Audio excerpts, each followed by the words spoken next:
So good afternoon, everybody. Thank you very much for joining us today on the next chapter of Designing the Future, the second series. And today we're gonna talk about technology in building, technology in lighting, anything related to technology and a project. And we have some very important guests with us, as usual. We start with Daniel Blaker, that is the creative director at 90 Plus. Hi, Daniel. Then we continue with Florence Lam. Florence Lam is the global lighting design leader at Arup. They're both from working from the UK. And then we have Mathieu Caluvier. I'm not sure I'm spelling your name correctly, but totally correct. Okay, thank you. And he is the technology manager, technology research manager at Let's Go, which is a company, a Belgian company that looks after technology and LED and etc. So I think that we want to start and break the ice very easily. And I will ask you to start. We start with Florence, and we'll ask Florence. What is, in your opinion, the most notable evolution in construction or in lighting technology in the past few years? Don't tell me the LED, because we know that. Okay, you know that it's LED. That's great. It is to do with LED because it's actually it's pivotal and liberated the convergence of lighting, media, and a digital connectivity. But what I see, the technological revolution that is about to engulf our industry is much bigger than LED. And this revolution is to do with big data and AI enabled by the Internet of Light ecosystem that supports the new form of distributed intelligence. So it's like if you think about how the smart watch disrupted the watch industry, because it's no longer just about telling time. So as smart lighting, connectivity of lighting, there's going to be disrupted because it's no longer just about illumination. So this is the kind of area that I think we're going to see the big change. Okay, thank you. I will ask the same question to Daniel. What is, in your opinion, the most notable evolution, or let's say evolution? I think possibility, the sort of Pandora's box that is the sort of new tech, whether it be sort of smart lighting, new ways of programming, interconnectivity, or the humble LED source. I think that sort of expectation has changed, and that coupled with these new avenues of possibility and that more global sense of awareness as to on social media and other media platforms, what can and can't be done. I think that apologies, there seems to be a... I hope it's nothing serious. It's the time to dance here in the UK. It's okay. Yeah, I'll try and finish in a second. Okay, great. We'll stop for a second with you. We'll ask Mathieu the same question. Then maybe you can inform us when the alarm is gone. I think I can agree with the topics that were already mentioned on this question. But also very important to know is that the technology within the luminaires is also changing on a certain way. We are not getting a data bus or something from everywhere else. It's happening within the luminaire itself. We have different types of technology laying on top of each other. We have the LED driver, of course, but then we have the wireless technology or something else, like some kind of data bus, let's call it like that. And these things are changing. But at the end, it's just the customer experience that has to be better, faster, and well known. Like everyone is running to the wall to push on the button, but knows these days, we use the app, we use the voice control, we have many other things, and the lighting industry has to be ready for this. We haven't seen some lamps, some luminaires are doing this, but it's for the future. It will be only more, and the question for us is, how can we more implement these data and these, like Florence said, the big data coming in and out of the luminaire. I think this is the first thing that was happening the last years within lighting. Before it was out of the question to think about it, and now it's more and more in it. And I think for the future it will be more and more important to have a very good topic on this. Sure, thank you. So we go back to Daniel. Is the emergency? Well, you could promote me, but I'm now questioning whether or not I need to leave this building. This is the beauty of being live. Okay,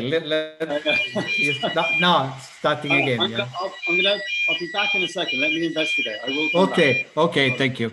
Okay, so we just then go back to Florence. When you're live, this thing happen. It's normal.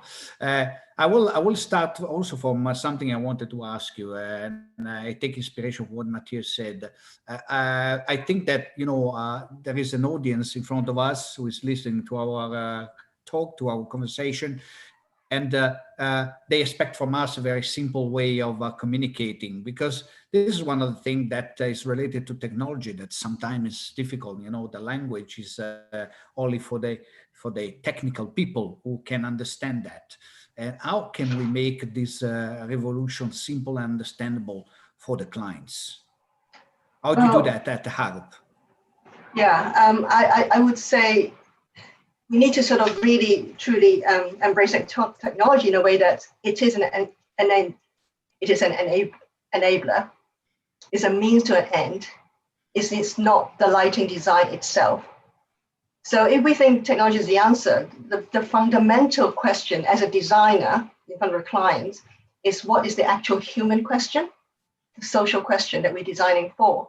So the fundamental about design approach we take as lighting designers should be around the first principles of what good lighting constitutes, how light and lighting actually shape people's experience in a way that's positive people, but also has minimal impact to our environment and our planet.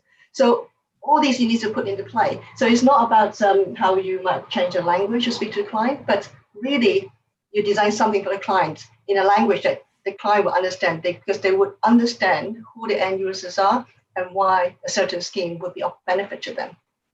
So the technology is what it's take for granted. We would deal with that, but it's not have to sort of the client, do you want Bluetooth mesh or DALI 2 or something else? That's not a question to the client.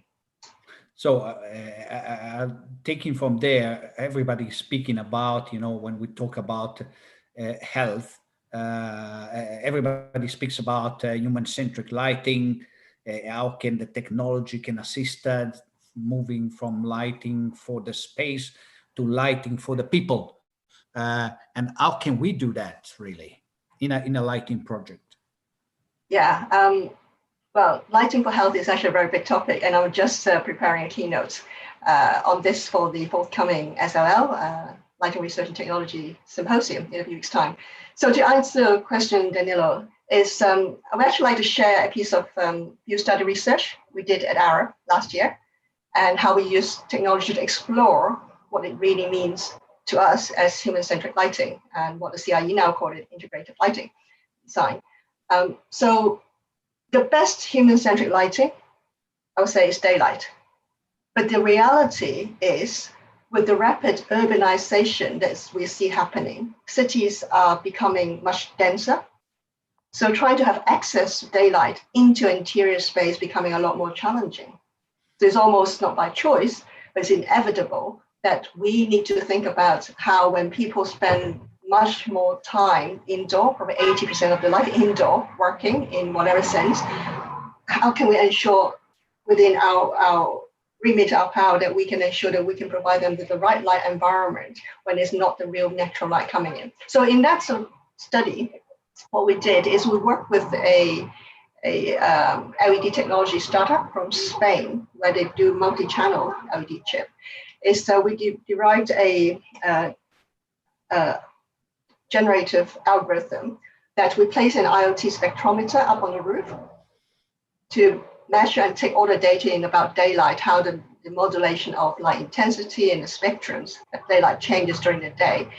And use edge computing to process the data and data feed in real time to control the LED lighting, the multi-channel LED lighting installation within our office space. So you can imagine the whole thinking of the lighting environment indoor. And we use that to sort of test with how we can dynamically shape the indoor lighting that is mimicking the outside. When I say mimicking, is more of synchronizing with the outdoor. And because we don't know enough of how these varying color temperature or selective of the spectrums is really going to affect our health. We don't know enough, but we know that daylight's the best light. So by eliminating what's unknown, but synchronize it and bring it indoor, we feel that is probably the best way. And we use that to really test out how this kind of non-visual simulation actually will respond to the natural diurnal effect that we have normally outside. Very interesting. And what was the result of this test that you did? We did a number of scenarios. One is based on just purely, simply, that's what a lot of, I think in the industry they're doing, is changing color temperature, CCT, and trying to be compliant with a well building standard of achieving a certain either CS as circadian stimulus as a sort of criteria, or to achieve a certain level of melanopic lux during certain hours of the day, so the morning period of time. So that is one of the scene that we've set. But the next scene that we did is using daylight as well, and noticing how close and the benefits we're getting by working with the Newcastle University to actually measure some of the alertness, our sleep patterns, and also the way of how individuals been performing, the cognitive performance of individuals within our office space. We don't have a vast number of subjects. We have a bit biased subject that we have lighting designers mostly in our office space, but we set it up also in a space that it was supposed to be double aspect, but we completely black out one side to mimic a very deep plan office space. So where you're sitting, you can actually still see daylight through a window at about 6 to 10 meters away, so quite a long distance away. But where you're sitting is actually non-daylit by definition. So it's more of real scenarios of what we're doing, and then noticing how that variation change. And I think the nicety of it is everybody's so different. The normal lifestyle is very different. We will have people who tend to be early risers, and we also have people who just like an hour at nighttime. It's just over across the board to look at those individuals, how their pattern change, and how whether certain things matters or not. That gives us a lot of thought back of maybe for the next office building project, we may not be able to afford the full multiple channels of LED synchronization. But what we could do is still use the IoT spectrometer we can place up on the roof to understand how the sort of the real-time change of the light patterns is, and use that to inform how we change the CCT inside of the space. So does this result to some extent confirm the fact that again, that the light is something very personal, so that everybody, as you said, somebody likes to be an early bird, somebody likes to be an old. So it's confirmed by this research that you've done that also you need to apply a very personal approach to lighting. It's a balance and a combination, and also then that you can use that information to get back to the design. When you have a space presented to you, you'll be asking some more pertinent questions of the actual work styles and the individuals or the range of people that you might be working in that space. The question is whether the lighting infrastructures need to be completely tailored for individual, or provide a variation of spaces, different kind of spaces with different scene sets, for the individuals to have a choice of whatever task they're doing or whatever time of day it is, where might be the best for them to be. So it's more of a palette of solutions. Okay, so a very versatile solution. So for those who just logged in, Daniel, unfortunately, is not in the conversation right now because they had some sort of alarm in their office. So he's investigating. He will be back. So I spent a little time more with Florence.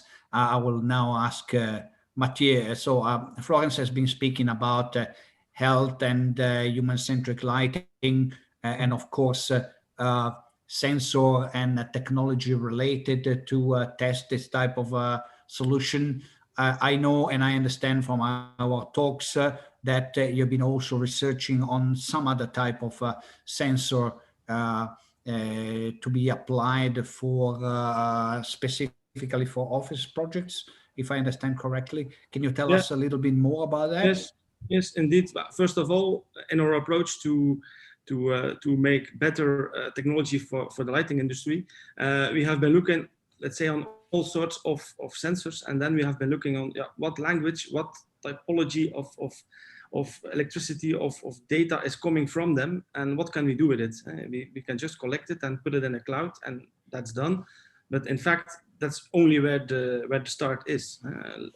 As Florence told, if they are putting a sensor outside to make the light inside representable to the sunlight outside, that's a very good idea. But in fact, you could say, okay, on every building we will have a sensor, and then it will become okay. But we can also say we have one sensor for the whole community. For let's say it's just available from any IoT cloud, let's say, and we can synchronize it with our system.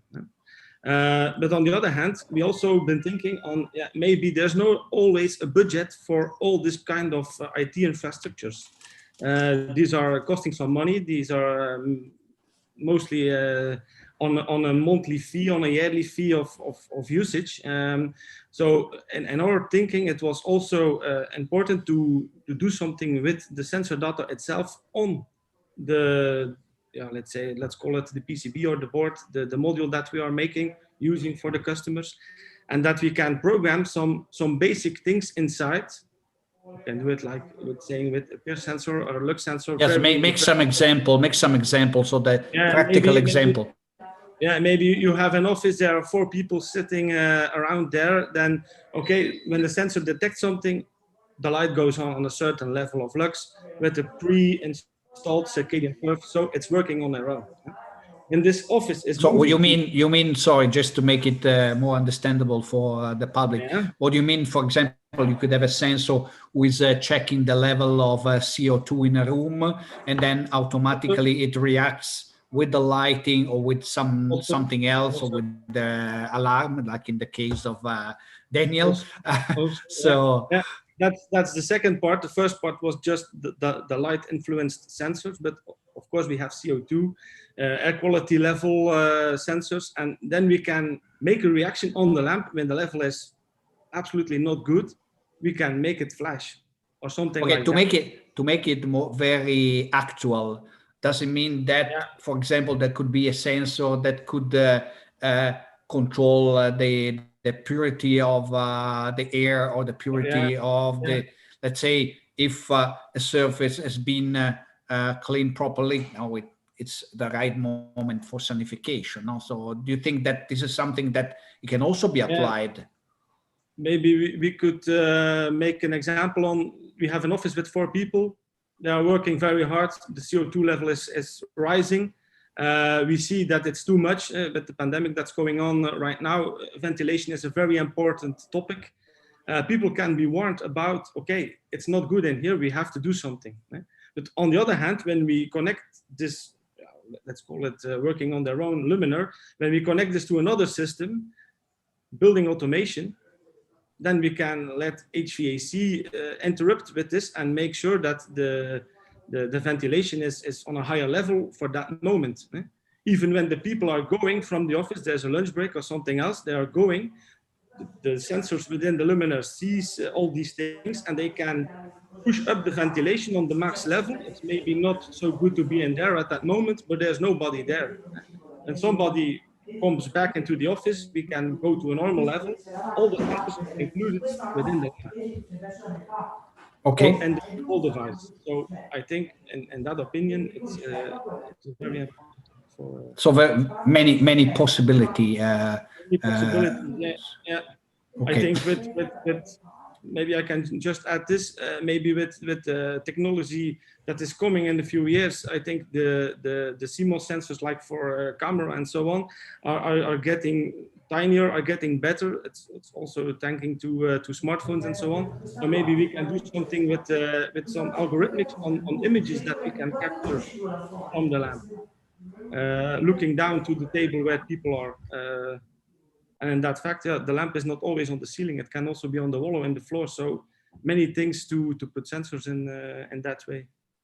Okay, I go back to Florence while we still wait for Daniel.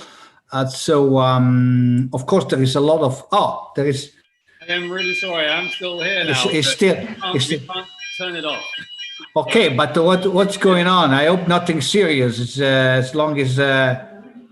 I think it's more of a technical error, but I'm trying to listen, and as soon as I can help you guys out, I will jump in. Okay, Daniel, thank you so much. We're very sorry about this.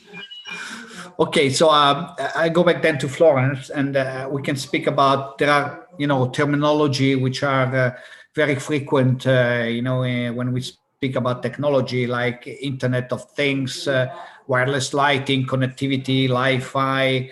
Where do you see the biggest potential for the future? And can you share your thought about this? Yeah, among those all the sort of various names you've been quoting there, I think they're all part of this evolving digital connectivity ecosystem that I was mentioning before.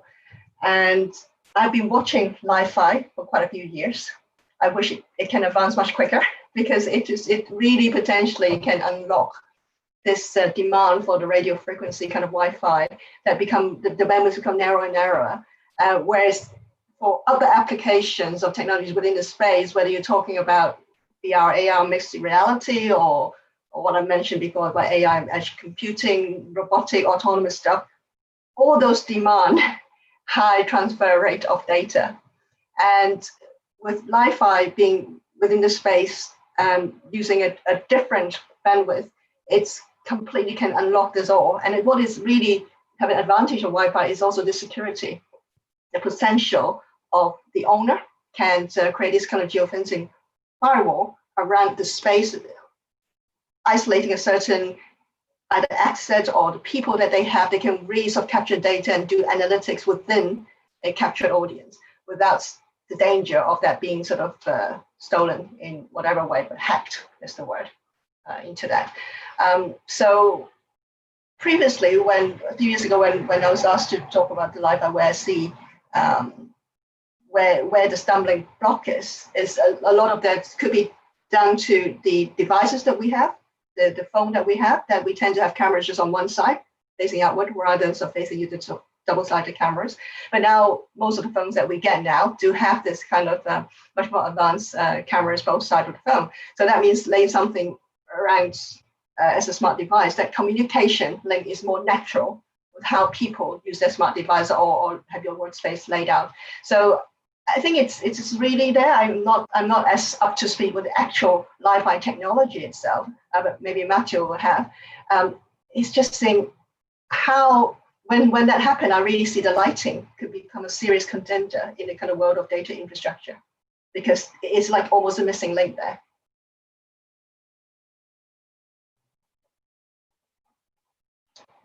Danilo, I think you're on mute.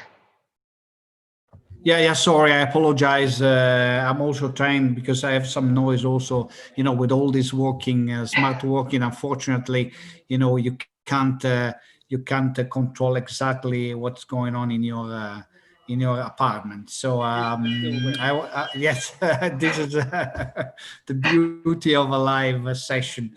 So having said all that, I think Florence went very deeply into it. So Mathieu, what is your opinion about this? Where do you see the biggest potential, or would you see that in all aspects of this Internet of Things, wireless, Li-Fi, etc.? Yeah, I think on Li-Fi, it's correct. We have a much bigger bandwidth space on Li-Fi than we have on Wi-Fi, because on Wi-Fi we are on some frequency that's also shared with Bluetooth and so on, and even in not so dense home or office, we already get a lot of signals. Li-Fi, we can have much broader bandwidth. We can split it up in many more things. Even on a plane, every seat could be on a different frequency, having their own data. It's also on that way a little bit more safe. Some people call it much more safe, but that's how you look at it, on hacking and so on, because when the light stays in the room, yeah, the data stays in the room. With some other things like Zigbee or Bluetooth or Wi-Fi, you can sniff up the data from abroad. Okay, it's always and some encryption or something, but it's there. It's noticeable. So on light, it's more difficult to see it. I think to let Wi-Fi break through a little bit more, I think the devices will to be adapted to accept it without any adapter, because now we see a lot of USB adapters, a lot of things that can be added to one of things to enable this technology. But I think as long as it isn't really built into the products, I think we will not so quickly turn over, but maybe next year there will be some smartphones, some tablets that are already connected to this, and then the game can begin. And to fulfill this on the IoT on its completeness, then we have, even like for the industry, for the factories, then you can have each machine on its own Wi-Fi network, a special frequency of light, and then the topology of the whole technology and the factory will be much easier to build. You have more flexibility. There is less cabling, there is less programmation, there is less interference with other things, because other equipment also makes some interference that may interfere with the RF coming from Wi-Fi or Bluetooth. So I think it's an important step. The IoT level on its own, I think IoT is a very wide understanding. Maybe for some people it's only on a gadget level that they understand what it can do. I think smart cities is a topic, we hear it a few years already. What can we do with it? But I think it's much more implemented already than the most people know. I think it will become one of, when there is a new project, it will be, okay, we need to have this because we work with the system and we want to expand our data or sensors or possibilities with a lamp, indoors or outdoors, it doesn't matter. We want to expand it with this kind of technology. So I think the Internet of Things, it will be a job that will never be done. I'm sure there are already many levels of accessibility. You can have a smart bulb at home, you can control it with your smartphone, you can connect it to Google or an Alexa. It's very mainstream these days.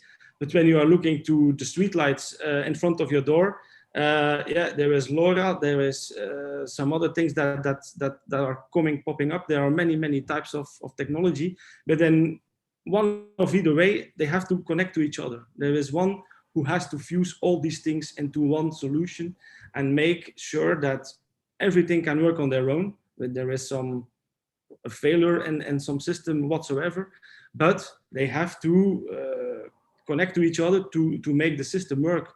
If there is a car accident on some parking and the car can tell to the cloud, okay, I have a problem, I am on this position of GPS, the system should know, okay, that's that luminaire on the street, and I can illuminate that lamp to help these people, to make them find better, to make everything more streamed into each other. But on the other hand, when the cloud goes down, which can happen on certain days, certain connections are disappeared. Yeah, the lamp still needs to work for that occasion.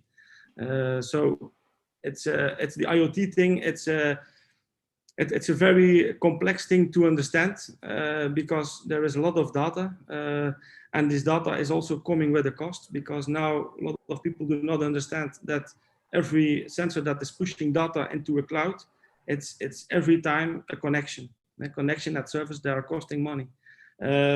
Mostly these are paid by companies that are building the service around it. But the more sensors that are pushing data to one cloud or another, it's a connection. So I think also the IoT will not only produce new products or product changes for the lighting industry, but will also make that we will have other services for those companies. Because if you say, okay, we have 10,000 streetlights implemented, the service of putting the data in the cloud will not be for free. I think you're muted again. Yeah. Sorry, we understand. Today is a little bit like that. There's improvisation. So I was saying that, of course, we understand that when we speak about technology, inevitably when a technology is new, there are costs associated to that. I don't think this is the problem. The problem is, I think, what we said earlier, how can we make this into something that will improve the quality of the life of the people, because that's the main thing. Otherwise, it's just a gimmick. So Yeah. we don't want gimmick, we want solution. So Daniel, are you still in alarming phase or? I'm afraid so, but this is testament to my dedication to Delta Life. I will die for you, Delta Life. Okay. Here till the end. Okay, but it's good to hear the alarm and your voice from time to time. So You're doing a great job, guys. well, I will ask you to pop in anytime anyway. So then let's go back to Florence, and let me ask you, okay, if you have any comment to what Matteo just said, but I would also like to ask you then, by designing project, the technology, we know that the lighting, one of the last thing that normally goes into a project nowadays, but what about technology? When should we implement technology into a project in the design process? I probably just want to comment on Matthew's Yes, previous, sure. what he said first. Yes, there's a lot of data pushing up to the cloud would create a lot of traffic. But I think when we do look at technologies, we need to look at them as a universe of technology.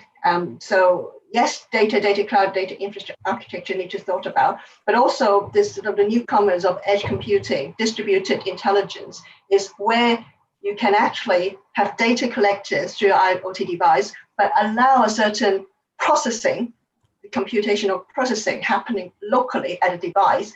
And you use machine learning to sort of learn, do you really need to push so many seconds of data or milliseconds of data push through? Or you can sort of learn about a pattern that maybe 1 in 1,000 of data point is sufficient to push to the cloud for the actual bigger learning and bigger insight. But otherwise, you can sort of make that decision of discarding some of the data in a local point. So there's something sort of to consider, particular when lighting now grow beyond just the lighting itself, that we need to rely on technology, is how we lean on to other expertise in other sort of data technology area to look at what actually does make sense. Because in the end, from a lighting design perspective, is how can we use technology to achieve better lighting from our point of view. So now going to sort of moving into the architectural kind of lighting projects is, when do we integrate technology? Well, I think the whole envisioning need to take place right at the beginning of the project, at the briefing stage, whether we're talking of the lighting envisioning, whether it's in the building or at a city level, to how we might use technology. I think it's envisioning of what the lighting would do better than before. So if we talk about in the context of a workplace, we need to consider how we work, the work style, the workspace itself, the workforce, how they're changing. In a lot of workplace environment now, we're looking at the future of more neurodiverse of people. So when we say daylight is great, but actually not great for everyone who have to work a lot on the screen. So we need to consider that, but also multi-generational working together. I think more than ever before that we could have easily have 5 generations working together in a space than what it used to be, something that was simpler. So the requirement could be very different. And when we talk about workplace, also it could be all sorts of facilities, from offices to hospitals and universities, airports, schools, even our home now, working from home. So it's just very diverse. So we need to, as designers, we need even more passion asking the question, who are we designing for? And how would this pandemic actually change the way how we work, what is needed, and any sort of, I would say, light bulb moment that we suddenly realize that what we have been so focused about the kind of 8-hour working in an office could be very different of stretch working at home. And so what does it mean to us? Could we sort of move around in a space, use more of the daylight than what we have less? And the technology has also allowed us to be more design something to be more personalized.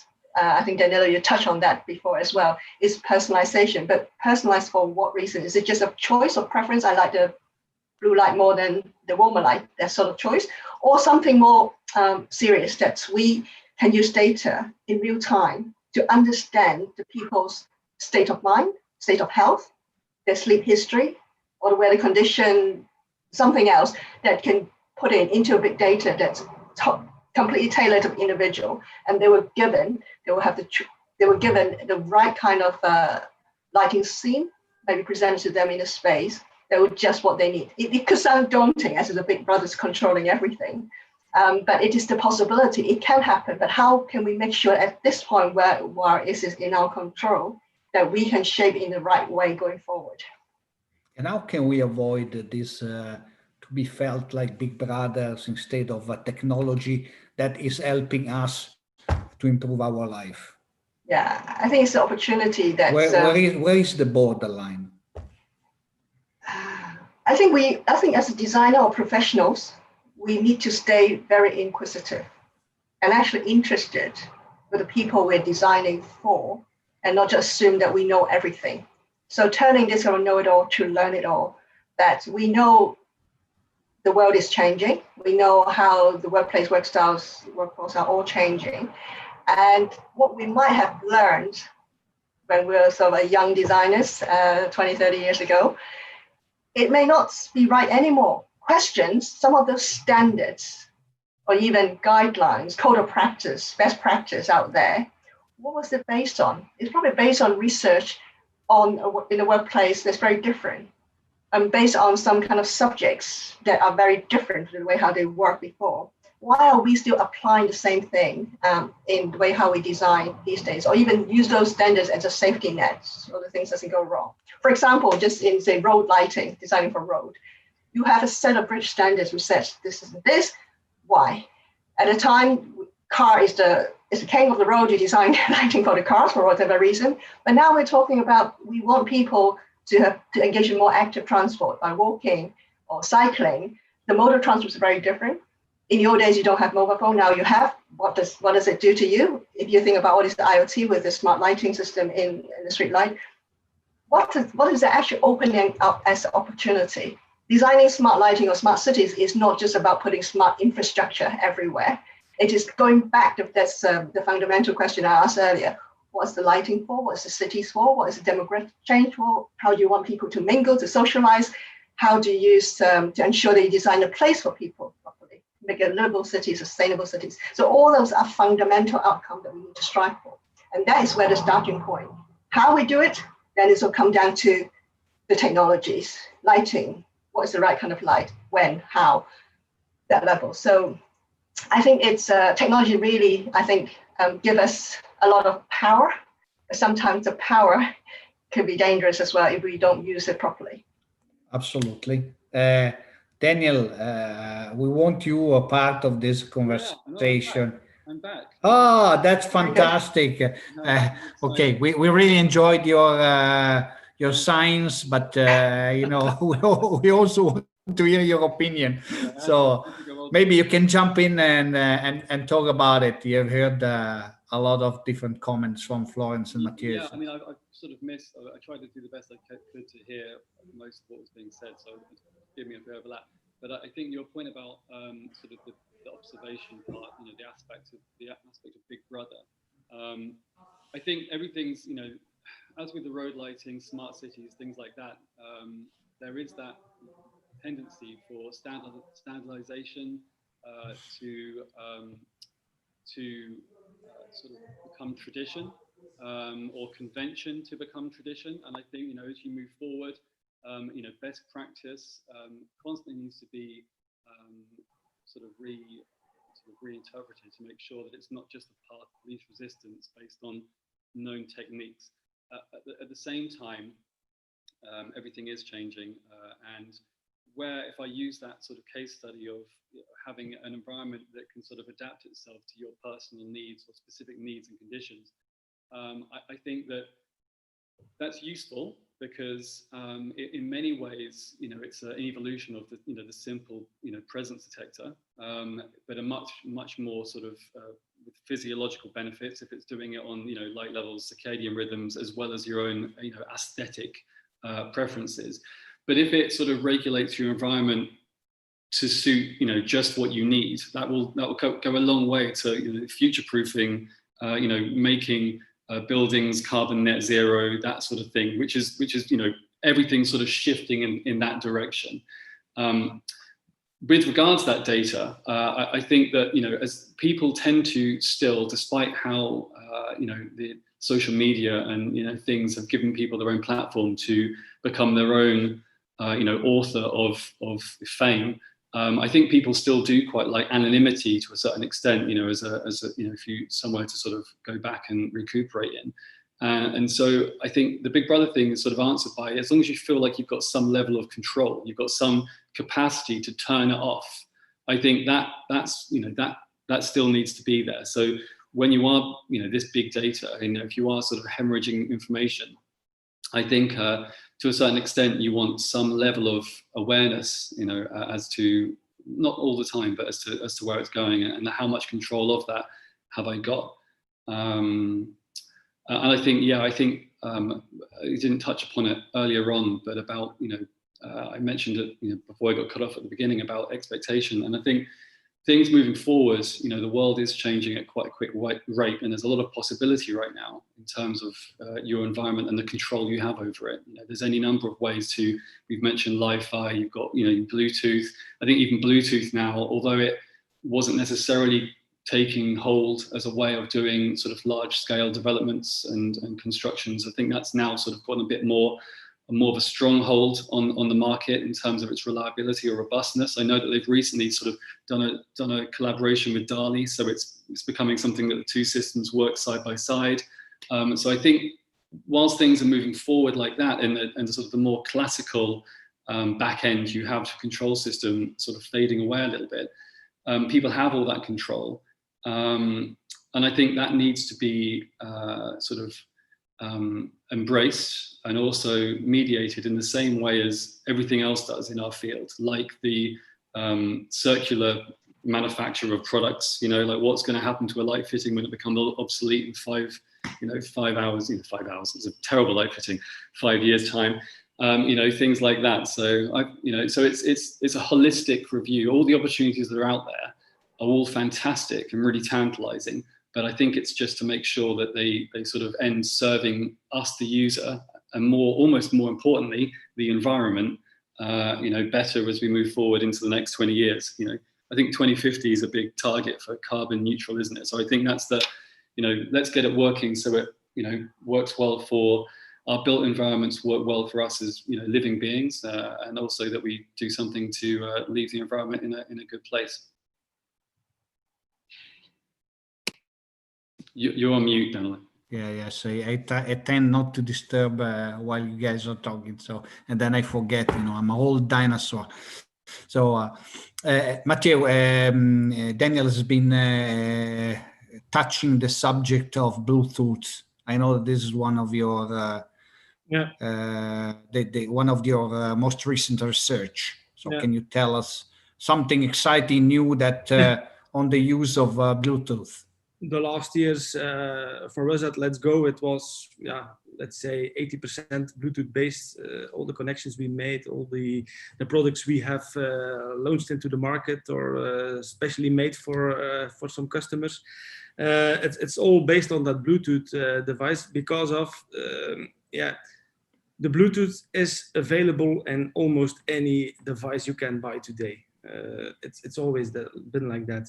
On the other hand, like when you're looking to a Zigbee device, you always need a gateway. Gateways are very common these days. People install some things and then they plug in a gateway in their wall plug and it's okay. But it's also a configuration. For us, it's just our module, the phone, the tablet, or something else. It's a one-on-one connection, and the lamps are building some mesh network on their own. It's for the user, it's a user experience that's very easy. The last years, also starting with this, we had some bigger projects. There was some other questions. They need to have more luminaires in one network. So in a Bluetooth mesh, you cannot have 1,000 luminaires in one thing. It's not done. You will have a latency that will be way too much. Lamps will react very slowly. It's not how we would like it. So we are looking into, we will have more and more smaller networks. Let's call it 100 luminaires for the moment. And then we build something on top of those luminaires on those networks, and then we have a new network. And on a certain way, it can be controlled, like that you are going to a KNX or some other building management system. In small houses, private houses, you will not have this kind of things because you will not have as many luminaires as that. But when we are looking into the future and we see sensors coming on more and more, they will also be like a wireless node for them. So they will add to the mesh, they will add to the system. So the advantage of having, let's say, a no gateway solution is there, but to have some connection with the cloud, the gateway is obviously a very needed thing. So I think at the moment at Let's Go, it's the question on how will we integrate a good gateway solution that we can have more functionality, that we can push things into clouds if we want it, if the customer wants it, because he will, in our opinion, and that's where I can agree with Florence and with everyone, that you will have the power on your own to look, okay, I just want this or not. Very well known what you can have when you are pushing it to the cloud. You will have some new functionalities, some interactions with other systems that are there in a building management system. So in that way, it's how can I call it? It's important to know what we can do with it. It's also important to train the customers or the end user on how he can use it, but it has to be very simple. We can simplicity. Yeah. Simplicity is the key because nowadays sometimes we have 10 or 15 technologies in one module, but that doesn't count for the customer. Well, Florence was mentioning before when you have a multi-generational environment. If you put somebody like my age together with a young chap like Daniel, then of course I understand 10% of what he's saying. So it's going to be very difficult if it's not a simple solution. So let's try to look a little bit into the future, in the sphere of the future, Florence. What can we predict what the industry will look like in 5 or 10 years from now? Where do you see our industry and the lighting industry, and how do you see risk and opportunities? Okay, I probably will comment on the area of the lighting industry that I'm more familiar with. So there's more the design part of the lighting industry. So in the recent years, we have seen a lot of kind of automation that's happening in the design workflow. And I'm seeing that it's actually a risk. If people just think the software can automate everything and replace the designers without understanding where we got to now is the degree, the depth of design experience and thinking that we have behind a project. So just for example, recently I came across an app tool that is available in the internet somewhere that can basically generate an interior lighting design solution or multiple solutions that you can choose from based on a defined list of luminaire costs and some performance data, really crude one. Life expectancy, etc. And they can create these solutions for you with some kind of parametric algorithm. So it's automated in that sense. But what it does, it could sound fantastic. That's it sort of took away the most boring part of doing lighting calculation or going through a lot of catalogs to find those fixtures. But what it missed is actually the diverse ingredients of design consideration that we have to consult with the client, working with other design collaborators, being programmed into this app. So we need to be very careful. When technologies are misused, we could possibly put people in reverse gear back to the dark ages of lighting. So it can be opportunity to technology, but if it's not applied the right way, I think at the point when we can intervene and steer in the right way, that it could become a risk. Yes, so then we go back to the point where is the borderline between a gimmick and really something that is improving our quality of life or quality of work or whatever. So Daniel, your viewpoint on this. So where would we go from here? Yeah, I mean, I think that when it comes to efficient design, there is through very much so in using parametric mediums, you can sort of rapidly create sort of solutions to provide what looks like a really sort of contemporary response. But it's almost like without that iterative design process, everything could become almost, it's going to sound strange, but too good, and you don't sort of reopen the can of worms and explore. I guess it's a case of you don't know what you've got right until you get it wrong, because you didn't even realize you were getting it right in the first place. So you never go back and explore possible avenues, unless maybe as part of a script you were to almost put in a latency for exploration, or possible alternatives that you could sort of go off down that avenue. But in terms of moving forward, I think in the next 25 years or so, a challenge will be that, as with Part L coming out and, trying to get a handle on, what is a code for, or standardization for, best practice, as those constraints get stricter, and as they will do with, moving forward with, trying to, sort of be compassionate about circular life of buildings and products, and also the sort of energy impact they have on an impact on the ecology.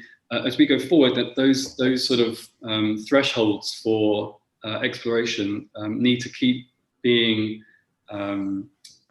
explored and challenged to make sure that you don't. A good example of that would be at the moment, if you're looking at doing a net zero building, and typically before, LED still said you could integrate like a linear line of light somewhere. Whether or not it's always appropriate is another debate, because sometimes it's not worth doing something for the sake of it. But there's huge inefficiencies in doing decorative lighting for the sake of it. And if we're looking at just sort of doing the things that are most practical, then ticking all the right boxes, then it might mean that things become a bit homogeneous. Design might sort of hit a bit of a plateau. Obviously that probably won't happen, because the nature of the human race is to always sort of look at how to sort of get out of boxes and explore new things in new ways. So that was really, the concern is that moving forward, we just make sure we're always trying to push those boundaries and don't get lazy. I think getting lazy is one of the biggest things that can happen. Yes, getting lazy, of course, and sitting down and wait for things to happen is not a good thing in any direction. So, of course, we don't have a crystal ball, but I think that we have expressed pretty well what the expectation of at least the lighting design, the lighting industry is for the future. So I think that we're going to wrap up this presentation with some thought for the future, some messages that you guys want to share with the audience. We'll start from Mathieu, and then we will continue with Florence and Daniel to conclude. Mathieu, what is the message you want to share? In my opinion, I think for future developments, I think we do not have to be afraid of new technology. I think we have to look at the past and see what we have made, and then see what challenges we had. And now we have some puzzle blocks, we have some puzzle pieces that we can put together to make something today. But we have to have some idea about what's coming. We have to look on new technologies that maybe nowadays are very difficult to implement, like Li-Fi. But I think our focus already has to be on a certain way on that topic. because otherwise we will not be ready when it's coming, when the technology is small enough, affordable, is on the level that we can use it. It has to be implemented, and if we then have to start to do something about it, then yeah, I think we will have 5 or 7 years that we have a backlog on it. So good. So no fear of no implementation, fear, simplicity. I think, yeah, That's and just to sum up. simplicity, how difficult the internal things of a LED driver are. I'm knowing it's hard sometimes, with all the things that they are demanding, but for the customer it doesn't mind. And I think to impress them, we will have to make sure that we have the latest technology available up to the level they need it, and they will have to have control. And if we can wrap up all these things together, I think we will have the perfect product for the future. Okay, perfect. Florence, so your thought and your message for the audience. It is similar to what Matt is saying. It's definitely we need to embrace technology, but it goes beyond digitizing of what we have always been doing. It is how technology actually can open up new opportunities for us. So we really need to be quite critical in thinking and imagine how that could be as well, how we can sort of combine our lighting knowledge that we know of, that we've learned so far up to now, and how the new technologies can open a new realm of opportunities, doing things that we have never been able to do before, even as simple as making a specification, but be able to reach out to the world or find the best product that can fit to it to achieve net zero or achieve the circular lighting, how we sort of really change and transform the industry together. So overall, I would say lighting design is not just about trying to arrive at a technological solution, but it also need to be a social solution, what the better world looks like. Okay, so thank you very much for sharing this thought with us. Then I leave it to conclude with Daniel Alarm Blaker. So that will conclude. You forget that that's your name on Zoom. I think again similar. I would say don't sound alarming for the future. So I'll try and get on that. But I think it's taking that, embracing the technology and not looking at lighting like it's a sort of an afterthought or bolt-on to our environment and our built environment around us. Using the fact that now with the fact that light fittings are not only incredibly efficient and sort of small, but also how they can weave into the fabric of the wider infrastructure, not just the building, but the built environments around us.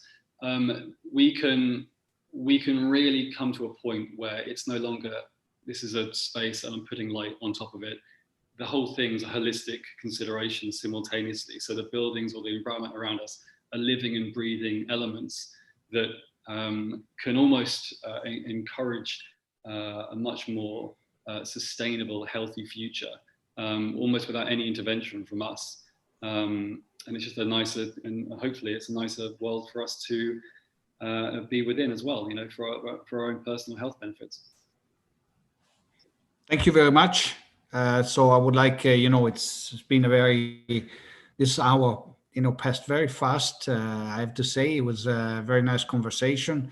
Thank you very much to Florence Lam of Harop, to Daniel Blaker of Nulti Plus, to Mathieu Calouvier of Let's Go. So the next appointment will be for the 17th of November, the next chapter of Designing the Future. And we're going to talk about public building. So just register yourself on the website for the next chapter. I thank you very much for the attention and the patience. And guys, thank you very much. Hope to see you soon. Thank you. Thank you. Thank you guys. Bye-bye. Bye. Bye-bye. Thank you. Right.